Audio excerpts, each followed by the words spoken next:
كمل بقية الكورس بتاعنا، وقفنا لغاية آخر حاجة. يعني الكلام دوت يعني ايه الفرق بين الخطر والمخاطرة، تمام، وادينا عليها مسائل. دلوقتي لو جيت قلتلك في سقالة رسمتها في الصفحة اللي تحتيها، دي كده يعتبر ايه؟ دي تعتبر سقالة، تمام كده، وفي عامل هيطلع يشتغل عليه، وفي عامل هيطلع يشتغل على السقالة. وعندك المقصات بتاعت السقالة والنهيز. عندنا سقالة في الوضع ده، السقالة ده في الوضع ده مفيهاش هاندريل، مفيهاش ايه؟ مفيهاش هاندريل. هاندريل ده هو الترابزين، تمام كده. احتمال سقوط الشخص، احتمال سقوط الشخص هل هو لما اعمل سقالة تانية في عليها هاندريل، دي سقالة بهاندريل وهنا سقالة من غير هاندريل، هنا سقالة بدون هاندريل وهنا سقالة بهاندريل. قصدك بحاجز وقاية، بحاجز ايه؟ حاجز وقاية. سور دايب ما يدور، سور حوالين السقالة. في ناس بتقول انت بتكتب حاجات تفاصيل ملهاش لازمة، او التفاصيل كلنا كسيفتي، احنا ناس كلنا كسيفتي فاهمين الكلام ده، تمام. ما انا ترينر، والترينر بيشرح العقليات، تمام، اقل اقل التفاصيل، اقل التفكير.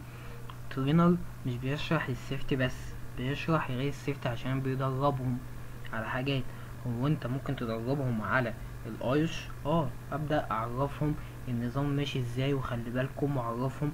وبتدي برضو الترينر ده بيدي مهندسين شبه ميكانيكا ومدني، تمام، محاضرات في قلب الايه، في قلب الموقع. فلازم يكون فاهمان، ولازم تفاصيل بسيطة شبه ديت يعرفهم.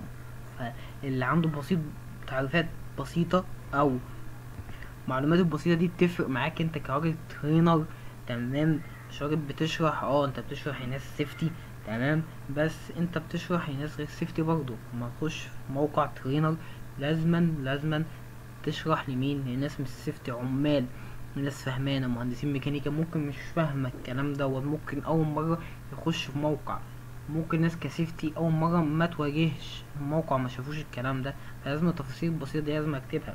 واحد وريته البي دي اف بتاع اللي بتكتب تفاصيل كلنا كسيفتي، احنا عارفين الكلام ده، انت ليه بتكتبها؟ عشان في ناس كسيفتي غير سيفتي، لازم تعرف الكلام ده. طبعا العامل في النص، وانت كسيفتي ممكن متكونش واخد بالك من حته بسيطه شبه دي، فانا ابدا اقولها لك. اما انا لازمتي ايه؟ انا كراجل محاضر، تمام، راجل بديك علم، لازمتي ايه؟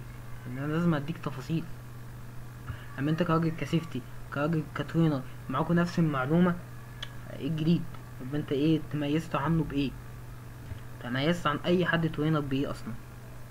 هل احتماليه سقوط الشخص رقم واحد، هل احتماليته هي شبه رقم اتنين، السقوط رقم اتنين؟ هل هو احتمالية السقوط رقم اتنين؟ طبعا اكيد لا. مين اعلى في احتمالية السقوط؟ طبعا رقم مين؟ رقم واحد. اللي اعلى في احتمالية السقوط رقم واحد.